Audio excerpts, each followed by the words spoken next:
With the passage of Public Law 93-531 in 1974 and the resulting relocation program, the people's very survival is now being threatened. The passage of the Navajo Hopi Land Settlement Act in 1974 was the culmination of an intense effort by the federal government, the Hopi Tribal Council, and multinational energy interests. At stake was who would control the 1.5 million acre joint use area and the estimated 22 billion tons of low sulfur coal underneath it.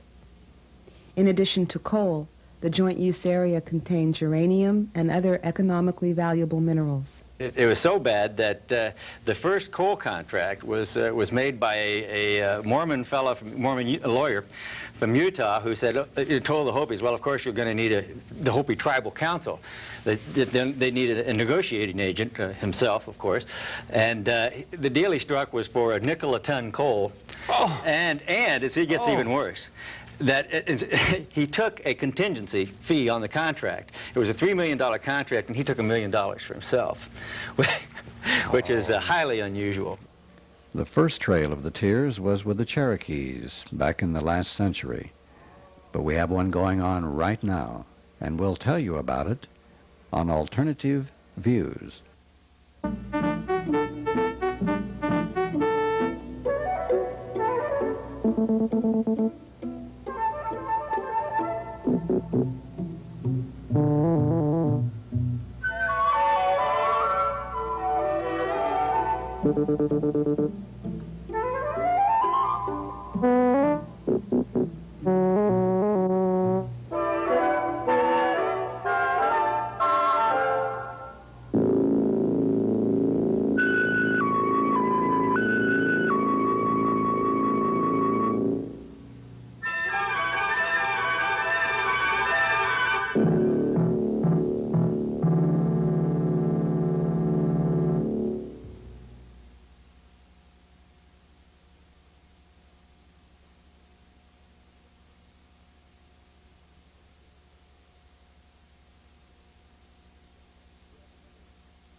We have another sad, depressing story to tell on Alternative Views. People always say, why do you do that? Well, we've got to reflect reality, what's really happening in the world, and so much of it is not very pleasant. Everybody who has grown up in the United States has read the history books about the horrible things that the white man has done to the Native Americans. Well, it's still going on. You read about the Trail of the Tears. Well, they've continued over the years, and we have one that has been impending for a long time out in the western part of the United States. On Alternative Views, we're going to show you a tape slide presentation about what this is, about what is occurring. And we also have Bill Miller with us, an Austinite who actually spent 2 years as an attorney with the Office of the Prosecutor with the Navajos out in New Mexico. But before we have our interview and our slideshow, here is some extensive economic information which is rather shocking.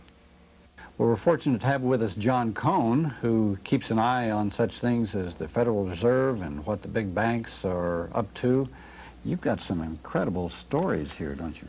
Yes, a somewhat puzzling story when you cast it against the background of the election, the presidential election that we've just been looking at, and thinking in terms of issues that Dukakis could have used to beat George Bush over the head with, and yet he was silent. Here he was on national television, and he had the opportunity to, right there, to confront him with this issue. And officially, the federal government reports a budget deficit of $155 billion for fiscal year 1988. And that's the figure that was used throughout the election. That's the figure that appears in media, the media dutifully reporting the $155 billion deficit. The facts are that the deficit is horrendously larger than that. But to come back to the issue that Dukakis did not raise was this. He charged that if Bush were elected, perhaps he might be prone to reduce Social Security benefits. Of course, this is a very sensitive issue. It strikes a nerve. You get a lot of people excited in a hurry when you talk about reducing Social Security benefits. And so Bush immediately said, no, we would never do that. We are not going to balance the budget or reduce the deficit on the backs of our Social Security recipients. The truth is, they're already doing it. They're doing it to the tune of $100 billion this year. I have the figures from the Congressional Budget Office. What they're doing is they're dipping into the trust fund, the surpluses that are accumulating in these trust funds, siphoning off this money, hundreds of billions of dollars over the next 5 years. They're using that to pay bills. Here are the official figures for 1988. These are official government figures.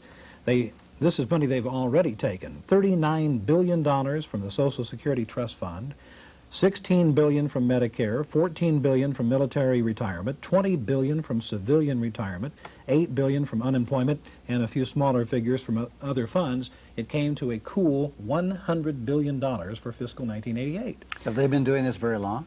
Well, apparently since 1984, when the surpluses started building, when they increased, remember, the amount that they take out of the paychecks to go into Social Security.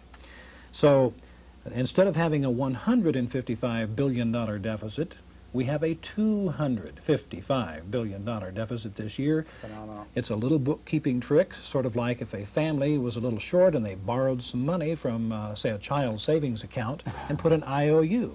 Well, the federal government is, in fact, doing just that. They're putting an IOU back in these trust fund accounts in the form of treasury bonds that are interest-bearing, and so it's a loan that has to be repaid with interest just as much if someone external to the government had borrowed that money. So these are the same. This is the same type of debt as the regular national debt, which mostly foreigners like Japan and Western European governments are buying, and that's what they put in the kitty, these IOUs then for the. They leave the notes behind, and just very quickly, the totals, as it builds on out, because it shows the projections.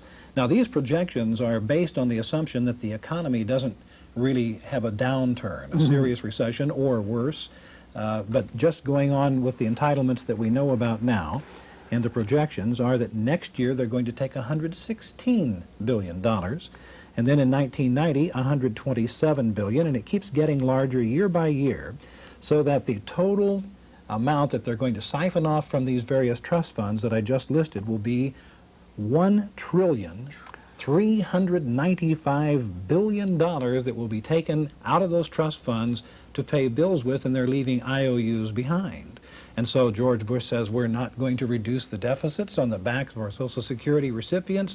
Folks, they're already doing exactly that, and they plan to continue doing that on out into the future as far as they're projecting. Not only do they have to pay back this $1 trillion, but they have to pay 10% or so interest on that to get people to buy these bonds. So again, they're just accelerating dramatically the amount of the federal debt, and they're keeping funding it through, robbing these different funds, which either are going to go bankrupt or the whole country is going to become bankrupt trying to pay off all of these debts that are accruing. Here it is in their official language from the Congressional Budget Office. It says, when collections exceed spending for these programs, such as Social Security and military retirement, the extra funds are lent to the U.S. Treasury. In this way, trust fund surpluses help to hold down the government's borrowing demands. And by that they mean external borrowing rather than from the internal. So I'd like to put those figures into perspective, because Sam Rayburn used to say, well, you talk about $1 billion here and $1 billion there, and pretty soon you're talking real money. And so when we talk about $100 billion or $1 trillion, these figures seem unreal. But going all the way back, I've checked, these are official government figures again. From the time the United States began, when George Washington was president, all the way up to 1933, which was the height of the Depression, at that time our total debt was $22.5 billion total. Right. For all of that time. We got clear all the way up to John Kennedy in 1962 before our national budget exceeded $100 billion. From George Washington through John Kennedy to get that high. Now, when Ronald Reagan took office, according to the official government figures, the United States was in hock for $914.3 billion. We actually passed the milestone. In 1981, we went over $1 trillion in debt, but then we doubled that in just 5 years. And in 1986, we were $2.1 trillion in debt. We're currently, as we sit here, approaching $2.7 trillion in debt. And that doesn't even take into these account these figures that we were talking about, the $1.3 trillion they're taking out of the surplus of these trust funds.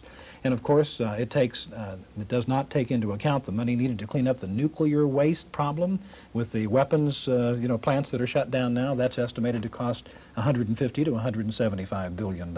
Toxic waste dumps are about the same. Bailing out the banks and the savings and loans, another $100 billion at least. So this is grim, and again, it brings up the question. I find it very implausible that Dukakis and his people didn't know about these figures, didn't know that they were already raking this money in from Social Security trust funds. They knew it was a very sensitive issue, and they would have gotten a very strong reaction had they made that public, but they chose to remain silent. And why do you think that's the case? Well, it could be they didn't want to win this election. It could be that the thought was, the Reagan administration has been living on a credit card for 8 years, has more than doubled the national debt here. Right. And so why not let Bush be the guy that's going to be the one when the bills all come due? Let him be in the White House and be the next Herbert Hoover. Poor George. Well, I saw an interesting article in the Dallas Times-Herald over the weekend. And it was talking about the insurance companies. We've been hearing about the banks being practically insolvent, so many of them failing. We know that the savings and loan industry, there's been a lot of publicity, a lot of news about the troubles the savings and loan industry have, but I haven't seen anything about the insurance companies. Well, seems like there was a survey of the 15 largest states, their insurance companies. Only 11 of these states reported back their information. And they reported that 131 insurance companies in these states are in receivership, and 73 are in conservation. Now, what that means is that the insurance board is actually directing the operations for the insurance company itself. Now, the 131 that are in receivership, 108 of them are in Texas. By golly, they can't beat Texas. Texas is the best and the biggest of everything. And also 26 of the 73 that are in conservation are Texas insurance. So we've got the insurance companies that are going down the tube. We got the banks. We got the S&Ls. We've got all this that you're talking about with the debt. I heard a discussion about corporate debt being the highest it's ever been. They don't know how the corporations are going to get out of it and pay it back.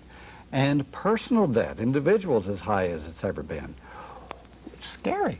Frank, I have a quick summary on all of that. Because, throughout the election, we're told by the Republican administration that times are better than they've ever been. We're in the longest economic expansion in our history. Here are the facts that I've looked up. Again, these are all based on official government information. In 1987, an all-time record high of $9 billion of rated corporate bonds placed in default. In 1987, an all-time record high in personal recorded bankruptcies. For that same year, an all-time record high American household debt-to-income ratio. 206 bank failures, the highest since the Great Depression of the 30s. More than 500 savings and in loans insolvent. FSLIC posting a deficit of $13.7 billion at the end of 1987. The total federal budget deficits thus far for the Reagan administration, not counting this year, $1.4 trillion. Our total U.S. trade deficits in the balance of trade, $889 billion in the whole in the past 8 years. The total gross national debt now $2.7 trillion. So things look pretty grim economically. And the third largest item in the federal budget is paying off the interest on this debt. Which soon will take over the budget. More than 50% of the budget will have to go to financing this debt if these figures continue to accelerate to the extent that they are. The interesting thing is that this year their official figure of $155 billion for the deficit is in fact the amount of money approximately that we're spending on interest this year. And so we're to the point where, okay, as you mentioned, the third largest item in the budget, this money is a drag, a drain on the economy. It doesn't build a highway or repair a bridge. It doesn't pay anyone except, of course, the bankers who are financing this. We'll have time for a couple of more news stories later in the program. But now let's see what's happening to the Navajos and the Hopis out in the great American Southwest. We'll be talking with Bill Miller, an attorney who's with the Big Mountain Support Group. Bill, they're trying to relocate several thousand, up to around 15,000 Navajos forcibly in the area that is under dispute. What causes this anyway? Why are they trying to relocate these people? Well, the origin of this dispute came about when, a long time ago, the Navajos came on what was originally Hopi land. The Navajos were forced either from just natural growth of their numbers to find food and fiber to seek residence on the Hopi territory. Now, the Navajos had a bad reputation in the olden days of being somewhat thieves, and so the Hopis were well aware of this, and they made a deal with the Hopi elders made a deal with the Navajos, and that was, if you live with us in peace and harmony, you can stay on this land. But if you revert to your thieving ways, then you're no longer welcome.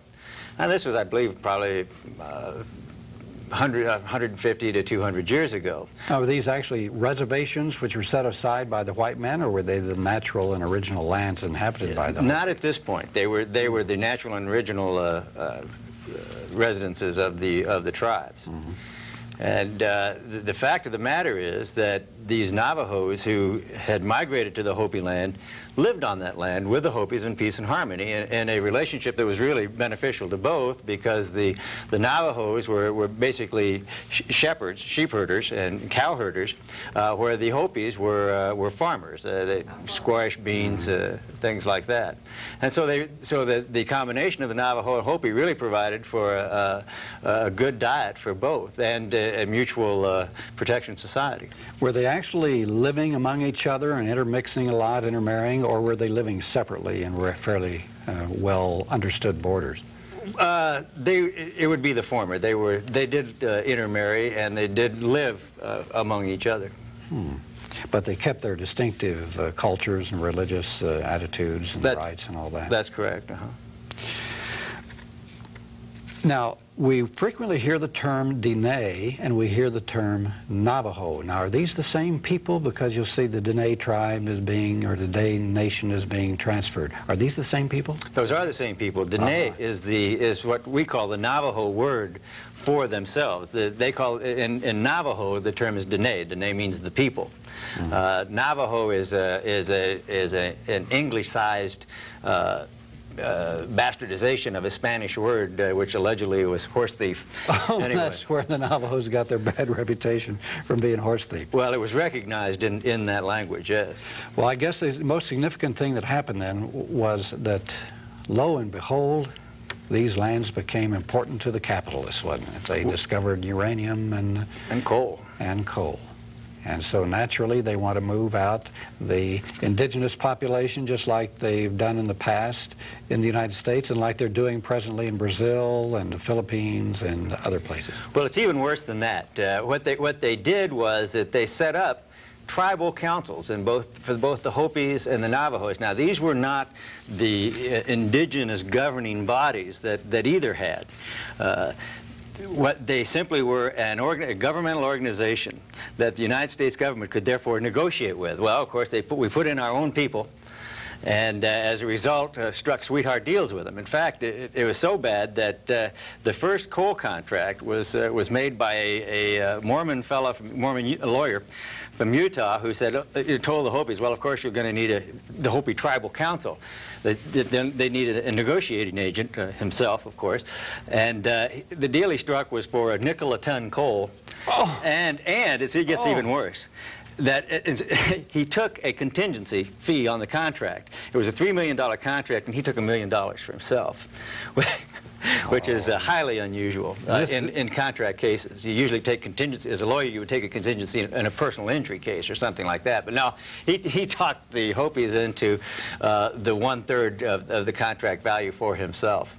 Well, that ties in then with something which we'll see on the slideshow in a minute, the fact of the immediate reason for the U.S. government coming in to relocate these people. They're saying they can't get along, there's all kind of strife, but in the slideshow they say all this was a fabrication of a public relations firm in Utah. Now, was this lawyer tied in with this? Is this part of an effort? I'm sure he was, either directly or indirectly.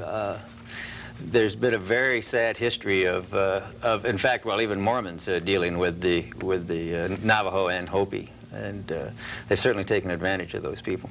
Well, has there been friction then? Between the Navajo and the Hopi? Well, that's true. Not with, again, any friction that came as a result of these white man-placed tribal councils.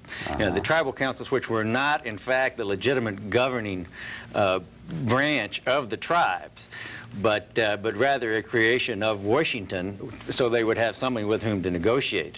But there was certainly, I know that the PR firm was talking about bullets flying here and there, and that, you know, there was no deaths, there was no bullets flying to anybody's recollection, unless they were shooting deer or something like that. But the Navajos were not shooting Hopi, and Hopis weren't shooting Navajos, any of the information that I found. Well, let's see this tape slideshow, and then we'll ask you some more questions after it's over with. All right. Okay?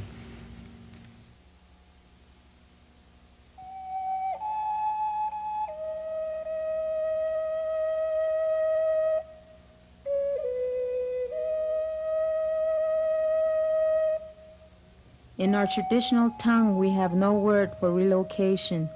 To relocate means to disappear and never be seen again. Since the beginning of history, the people, or Dineh, as they call themselves, have lived on this sacred land. They have remained in harmony with their environment by practicing a way of life that is as old as time itself. According to the Dineh emergence story, the people were given stewardship over the land by the Creator. They were instructed by the Creator to always preserve and protect the natural balance of nature. The people's relationship to this land is an integral part of their religion. In Dineh B'tah, there is no separation between religion and existence. Their daily life is a religious expression. Dineh religion and culture have survived numerous assaults by white society. Their history and traditions have been passed from generation to generation, ensuring the survival of the Dineh people. However, with the passage of Public Law 93-531 in 1974 and the resulting relocation program, the people's very survival is now being threatened. This is the Four Corners area, with the Navajo or Dineh reservation in red. The area comprising the blue rectangle was established by the federal government in 1882 as a reservation for the Hopi and all such Indians as designated by the Secretary of Interior. Prior to the issuance of the 1882 executive order, both Dineh and Hopi were living on this land. In 1936, the yellow area was established as the exclusive Hopi reservation. Within this area lie the three mesas where the majority of the Hopi live. The rectangular area, primarily inhabited by Dineh, had evolved as a shared use area for the Hopi and Dineh. The people have peacefully coexisted on this land since before the creation of the United States, solving their differences in a traditional fashion without external interference. The passage of the Navajo Hopi Land Settlement Act in 1974 was the culmination of an intense effort by the federal government, the Hopi Tribal Council, and multinational energy interests. At stake was who would control the 1.5 million acre joint use area and the estimated 22 billion tons of low sulfur coal underneath it. In addition to coal, the joint use area contains uranium and other economically valuable minerals. Congressional action was based on a belief that a land dispute or range war was underway between the Navajos and Hopis living in the joint use area. However, according to a Washington Post expose, the so-called land dispute was a creation of Evans and Associates, a Salt Lake City-based public relations company representing both the Hopi Tribal Council and a consortium of energy corporations. The Land Settlement Act, or Public Law 93-531, mandated the partition of the joint use area into exclusive Hopi and Navajo areas. Lands partitioned to the Navajo are shown here in white, while Hopi partitioned lands appear in red. As a result of this Washington-imposed partition, 10 to 15,000 Navajo and 100 Hopi found themselves on the wrong side of the fence, now the targets of a forced relocation program. The traditional people of a joint use area, both Hopi and Dineh, deny that this alleged range war ever existed. They cite a long history of peaceful coexistence, including intermarriages and active trading between the two peoples. In the spring of 1986, 4 young Indian men from the Big Mountain Survival Camp were arrested while confronting a Bureau of Indian Affairs fencing crew. The crew was erecting a barbed wire fence which, if finished, would have desecrated sacred religious sites. Following the arrests, the religious leaders of a sovereign Hopi village of Hotvilla released a statement expressing their support for the actions of the 4 men. The leaders said Public Law 93-531 was created to divide our land and all original people of this land. It was created without the consultation or consent of the sovereign traditional Hopi leaders and directly violates all teachings and practices of Hopi religion. The federal government, in its drive to move the people, has undertaken a number of coercive measures designed to force people from their homes by destroying their ability to support themselves. These federal measures include a ban on new home construction or repair and a 90% livestock reduction program, which directly threatens the Dineh way of life. As the people's means of support has been removed, many Dineh have relocated, believing that they have no options other than to surrender or starve. Under Washington's relocation program, Dineh people are given 3 options. 1, to relocate to other areas of the already overcrowded Navajo reservation. 2, to relocate to a reservation border town, entering a foreign and alien culture. Or 3, to relocate to the so-called new lands, hundreds of miles from the joint use area. These new lands were acquired under the 1980 amendments to Public Law 93-531. The new lands are situated in a region that in 1979 was the scene of the worst radioactive spill in U.S. nuclear history. On the morning of July 16, 1979, a tailings pond burst, spilling 90 million gallons of radioactive water and hot solids into the Puerco River Basin. The Puerco River Basin travels through the northern quadrant of the new lands. According to the Dineh resistance, all of the federal government's proposals are unacceptable because they require the abandonment of their sacred homeland. Thousands of Dineh have chosen to openly resist the relocation program. They have vowed to resist relocation in defense of their religion and this sacred land.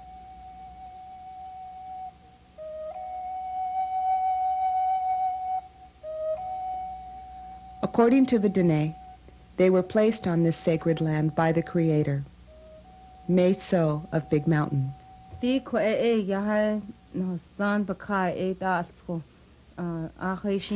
were all placed to live in balance with every living being, with everything that was created on Mother Earth. Our forefathers have taught us that we were all placed on this land between the 4 sacred mountains. All of our sacred songs and prayers are within our 4 sacred mountains. The teachings of our ancestors are here in our sacred songs and prayers. These songs and prayers are part of the ceremonies. They are our teachings and our way of life. This is our religion. This is what connects us to the land. The Dineh people's survival on this land depends in part on their livestock. Again, made so. Digin liniki ya na atloshin liniki na khain lan na at the ben liniki. Our Creator has given us livestock as a part of our way of life. From the sheep we use almost everything. We use the wool for weaving rugs, the skins for bedding, and the meat for our food. The only things that are thrown out are the bones. Through sheep herding, Dineh children learn about the land and the sacred places. Meat from sheep, called mutton, is a central component of a Dineh diet. Given the importance of livestock to the survival of a Dineh, Washington's stock reduction program can only be viewed as another aspect of the war against the traditional Dineh people. Even the devastating impact of the federal government's livestock reduction program has not deterred the traditional Dineh from resisting this latest threat to their survival.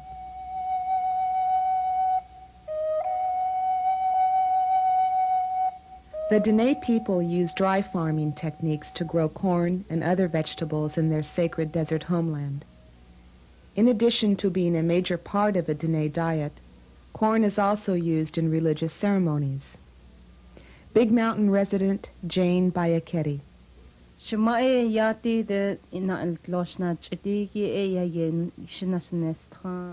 My mother taught me the value of raising livestock. This is a responsibility that is passed on to us from our forefathers. We must maintain, protect, and carry out this livelihood, even if it has to be a painful struggle at times. Dineh Elder Joe Benali.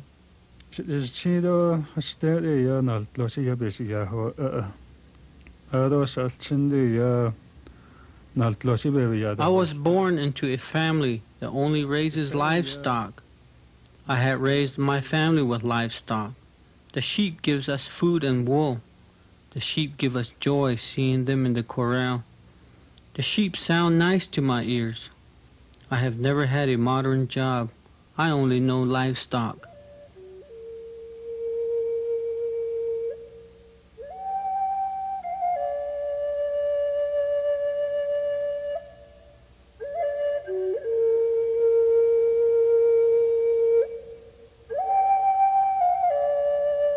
Since the beginning, the people have survived by practicing the Dineh sacred way of life. 5 generations of women from the Many Beads family are involved in resisting the relocation program. They live in the Big Mountain region of the Joint Use Area. Within the Many Beads family, the religious teachings of the Dineh have been passed from generation to generation. Jenny Many Beads is 102 years old. Her daughter, her granddaughter and her great-granddaughter, and her great-great-granddaughter. 5 generations of Dineh history. The Many Beads family, along with other Dineh families, are currently the lead plaintiffs in a lawsuit that challenges the constitutionality of Washington's relocation program. The suit seeks to have Public Law 93-531 declared unconstitutional as a violation of the First Amendment guarantee of the free exercise of religion. Since the relocation program was first announced, elders from throughout the Joint Use Area have vowed that they will resist this effort to destroy their way of life. Ruth Benally of Big Mountain.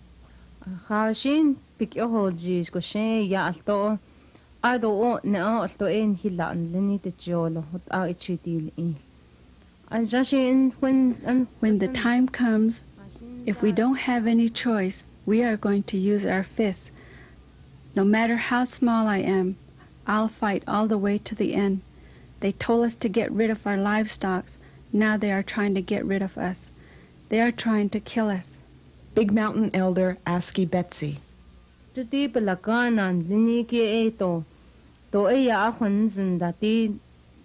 The white man does not understand that we are connected to our land and cannot be treated as parcels to be distributed like the U.S. mail. Even though you have done injustice to us in the past, we were loyal enough to you to have a lot of our own sons fight for you in wars and strengthen your fight to keep this land a free nation. And yet the meaning of free here is in question because we are being denied our rights and wishes to live in harmony as we always have for generations. Elder Quiche from Big Mountain.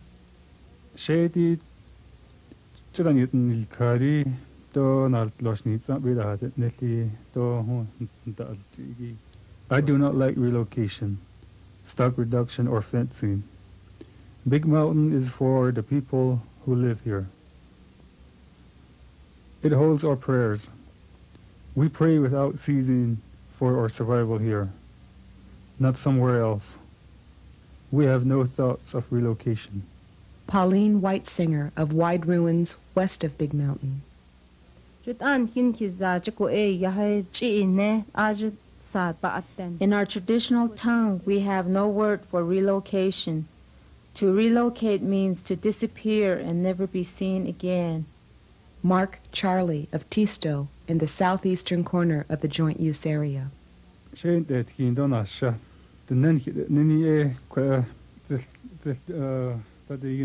Dineh sacred homeland consists of sacred mountains, springs, river, animals, and plants. The sacredness was set forth by spiritual prayers and songs, which are preserved within our traditional legends. I cannot abandon these sacred things. That is why I cannot relocate.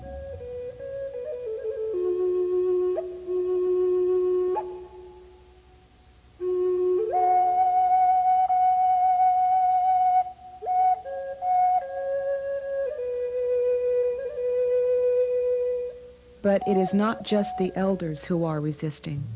You can change me, don't you try. We don't want your white man rule no more. We can live our way. For the Dineh people, there is no separation between land, life, and religion. Following the birth of a Dineh baby, the umbilical cord is buried and an offering of the afterbirth is made to a young tree. A cradle board is then fashioned from a nearby tree. These rituals form a spiritual bond between the newborn child and the land. They also introduce the child to the spiritual beings of the area. Coal Mine Mesa medicine man Jack Hitothali.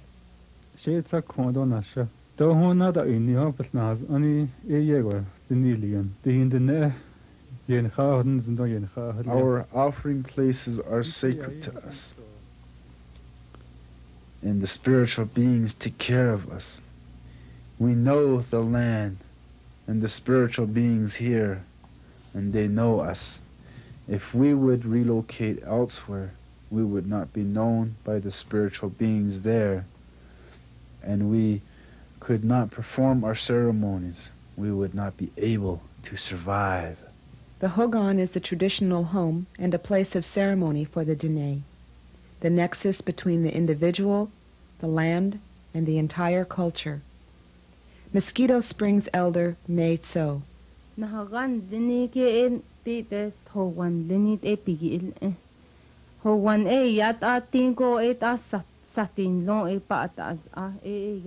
A ceremony can only be performed in a Hogan.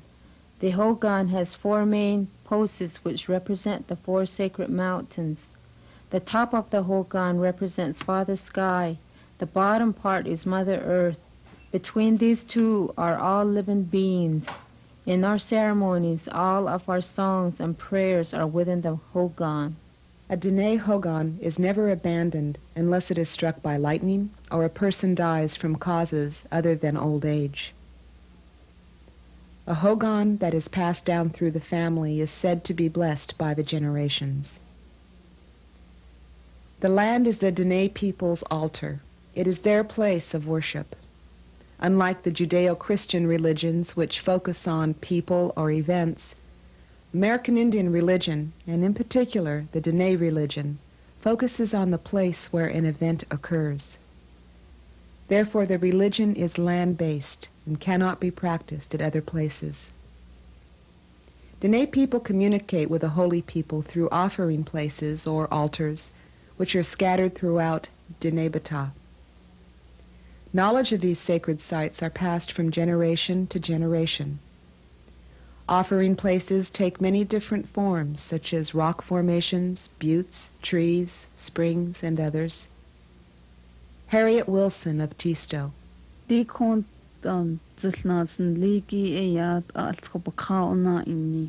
buttes have been here from the beginning, every one of them a sacred altar. The water, the natural spring, is a way of life as well as life itself. Our songs and prayers, our offerings are our way of life.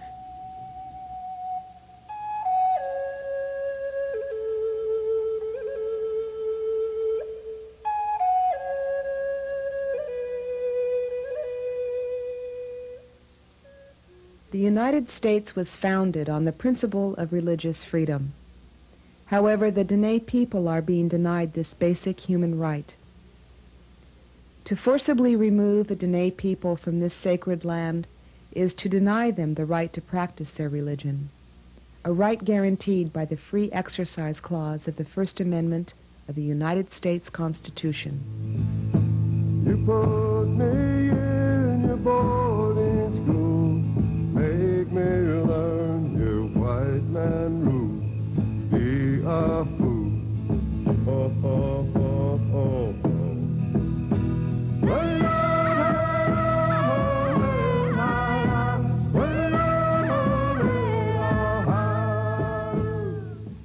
The Dineh people are resisting this relocation plan. They have filed a lawsuit in the federal courts seeking the overturn of Public Law 93-531. In preparation of the lawsuit, hundreds of meetings have been held throughout the joint use area. The Big Mountain Legal Office has translated and transcribed numerous interviews with traditional Dineh elders, young people, and medicine people. These interviews detail the sacred bond between the Dineh and this land.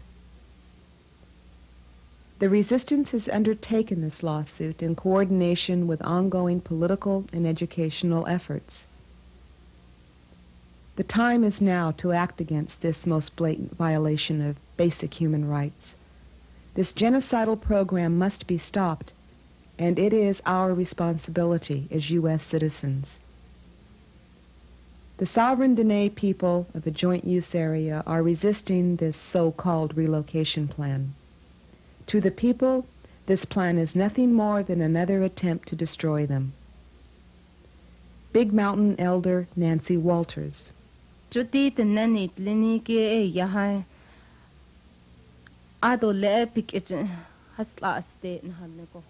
the people backed against the wall, we have nothing to negotiate with because we are now down to nothing but our religion and our lives. To deny religious freedom for the Dineh people is to render meaningless the words, Congress shall make no law respecting the establishment of religion or prohibiting the free exercise thereof. On this, the 200th anniversary of the signing of the Constitution, are we as citizens going to idly stand by and watch its protections being stripped away one by one? Is the extinction of an entire culture the price to pay for the insatiable appetite of the multinational energy corporations and the technological future they represent?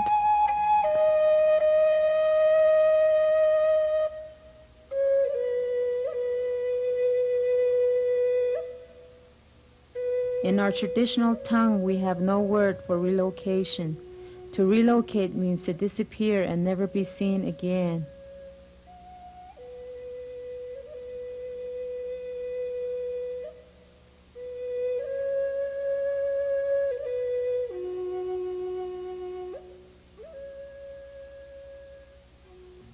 Well, Bill Miller, this is something that everybody, I'm sure most people feel outraged about. it's kind of typical not only of the way in which the white man in North America has treated the Indians or the Native Americans all these years, but also the just gross grabbing of their land and insensitiveness to their culture is outrageous. But I guess this is nothing unusual, is it? Well, you know, the Indians, we always hear the somewhat shibboleth that land is sacred to the Indians.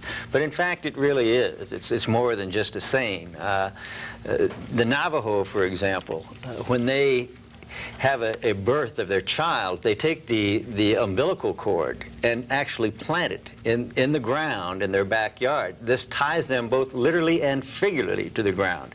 And not only that, but of course the Navajo and the Hopi and most indigenous tribes depend on the earth for their subsistence, whether it be through farming or through being a shepherd or something like this. So land is much more sacred to the Indians than it ever has been to the white men. We of course have no comparable cultural practices as the Indians do.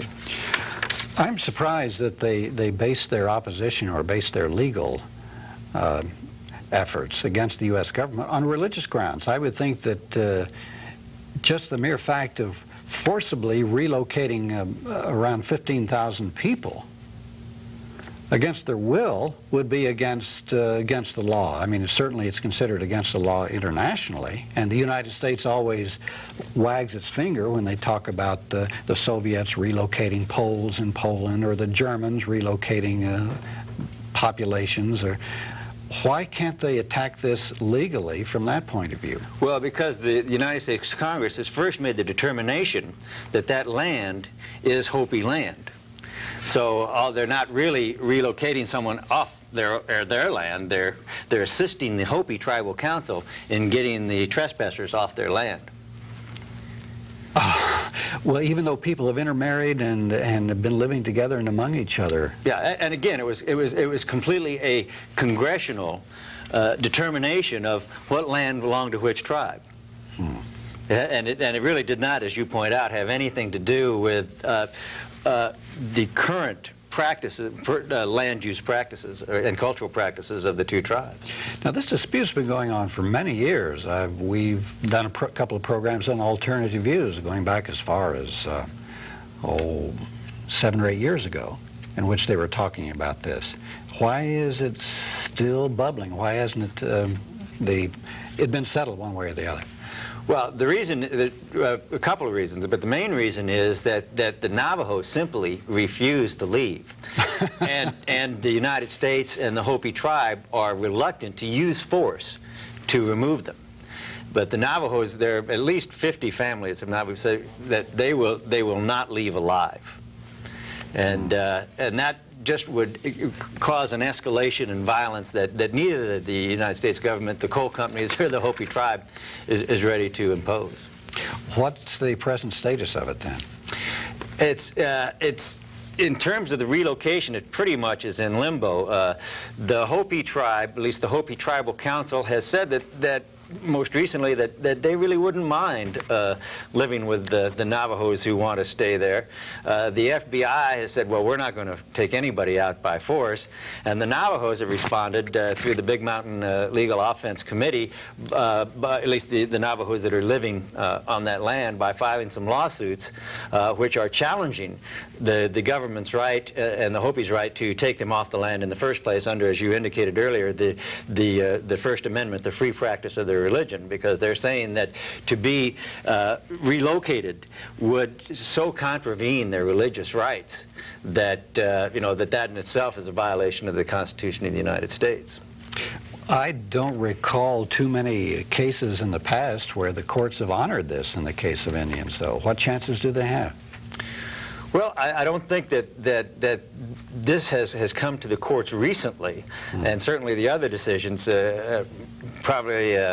Well, I suspect that I don't know of any cases that have been brought making this claim. But in fact, just recently in the Phoenix Federal District Court, two different judges. One judge granted a temporary restraining order on one suit, which is the Attica versus the United States, which asked to stop current construction and fence building in a particular area. And the one judge granted the temporary restraining order, and another judge granted a preliminary injunction in the same suit. The temporary restraining order was for 14 days, 7 to 14 days, and now the preliminary injunction has been granted until there's a final hearing on it. But you don't get a temporary restraining order signed or a preliminary injunction granted unless there's a reasonable, very strong possibility that you are going to win on the merits. So from that standpoint, it looks good. But that is just limited to construction and the fence building in this particular area. Now, the whole relocation issue is being determined by the United States, or the many beads versus the United States suits, which was originally filed in Washington, D.C., and I believe the government has filed a motion to consolidate those two suits and bring them back to Phoenix. So that's the current status of that. But again, I would think that that there is a reasonably good chance, anyway, that the United States court system would deal fairly and equitably with the tribal claims. And as you point out, it would be one of the first times. There seems to me something else that's outrageous, and it seems to me to be illegal, and that's the fact that the families who do relocate into a town or something like that and find that they can't, the culture shock is too great, they don't like living there, they will let them go back and live in their original homes. They will not. Yeah, I mean, it's like, you know, if I decide, well, I want to leave Austin, I'm going to go live in Dallas for a while, and then I don't like Dallas, and somebody says, hey, you can't go back to Austin. That's correct. That's outrageous. How come that's legal? Well, again, that's the provisions in the law, and what's even more absurd is the congressional law that was passed regarding this whole thing? Yes, 531. What's even more absurd is assume somebody who has all their life lived on the basis of caring for 20 sheep are going to be able to go down to a suburb in Flagstaff where they can't have any sheep at all and live happily. They're simply not equipped. And of course, you know that there is no training, no cultural training, no any sorts of training that would help these people make that transition period. And a lot of them don't even speak English, I'm sure. That's true, especially and the worst part is the more traditional Navajos. In other words, the Navajos that are more tied to the land, that are more tied to the old ways, do not speak English. And therefore, they would be the ones who are much more deeply affected by this than the younger and the modern Navajos. Well, this is just another chapter in the outrageous history of the way we've treated the American Native Americans all these years, and it's going to be a continuing thing. So if anything new pops up on it, we'll let us know and come back and report to the people on alternative views. I'll be happy to. Thank you, Bill Miller. Thank you, Frank. I see we have time for a couple of more news stories before the end of the program today. As President Reagan was on the telephone expressing his concern for the 3 ice-bound gray whales that were the media sensation of October of 1988, at this very time, plans were underway to begin the administration-approved slaughter of over 600 fin and minke whales under the auspices of, quote-unquote, scientific whaling. Yes, Ronald Reagan has signed a bilateral agreement with Norway, Iceland, and Japan that will allow these countries to kill whales in order to undertake certain unspecified scientific research.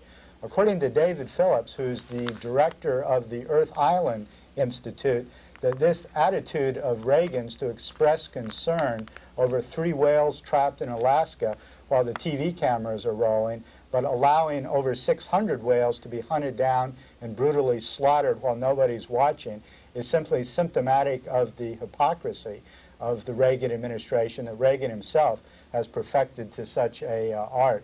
At the same time that the media was making all this fuss about these 3 whales that were captured or that were trapped in the ice, they were completely neglecting the slaughter of the dolphins that has been taking place over the last few years. In 1972, responding to public indignation over the killing of dolphins, Congress passed the Marine Mammal Protection Act, which was a landmark act of legislation aimed at protecting not only dolphins but other marine animals like whales as well. Since its passage, however, more than 1 million dolphins have been slaughtered by the U.S. tuna industry under congressional legislation that has weakened the intent of this original act that allows the tuna companies to slaughter dolphin at the same time that they are catching tuna.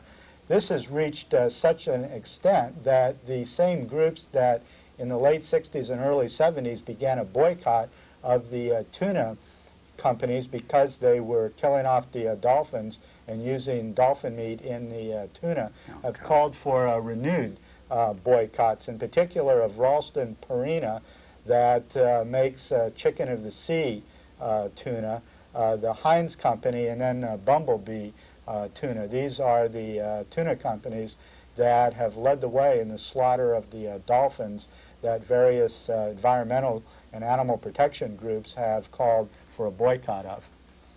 Well, we all hear about the war on drugs and don't say no. However, the Surgeon General says there's a drug which is killing 300,000 people per year, and that's good old tobacco. He says that the addiction to nicotine is no different than a drug abuser's addiction to heroin or cocaine or alcohol. As a matter of fact, he said that cigarettes are up to 8 times more addictive than alcohol. So what does the U.S. government does? Well, it says, just say no. You know, we have all these advertisements on just say no. Now, they don't say a thing about cigarettes, though. $331 million each year is poured by the federal government into treatment of alcohol and drug abuse, which is over 25 times the amount estimated of $12 million for smoking cessation. And then the flip side of this is that the government gives the tobacco growers subsidies of over $270 million. At least that's what it was back in 1986. Now, even though $4 billion in Medicare and Medicaid bills are due to smoking-related illnesses, well, what's the medical establishment doing about it? Not a heck of a lot, according to this report, which is the Health Letter, the Public Citizen Health Research Group of November 1988, says that even doctors and hospitals have refused to focus on the smoking epidemic. And a recent survey revealing that over 1/2 of all smokers were not even advised by their physicians to quit smoking.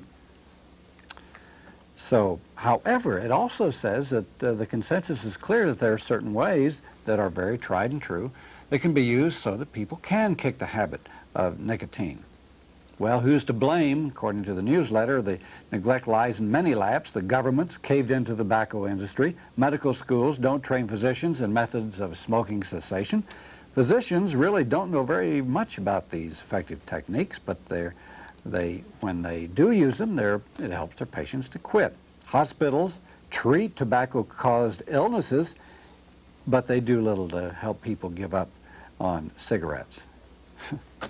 So, it's a lot more fun to just say no to crack and heroin, but not to the big killer, tobacco.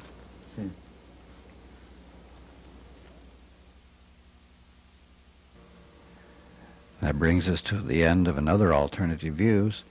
We're glad that we could share it with you. We'd like to thank Wendy Nine, who made all the arrangements for bringing the material which we showed you tonight regarding the Native Americans. And we'd like to thank Brian Lynch, our director. We're appreciative of the people who are involved in the production of the slideshow In Defense of Sacred Lands. The production editors, Corey Dubin and Zach Singer, narration by El Chao Cunha, and the flute music by R. Carlos Nakai. Additionally, Floyd Westerman was involved in the production, as well as the Other Americas Radio, located in Santa Barbara. And finally, K&L Custom Photographics. Alternative Views is a production of the Alternative Information Network, P.O. Box 7279, Austin, Texas, 78713. Goodbye.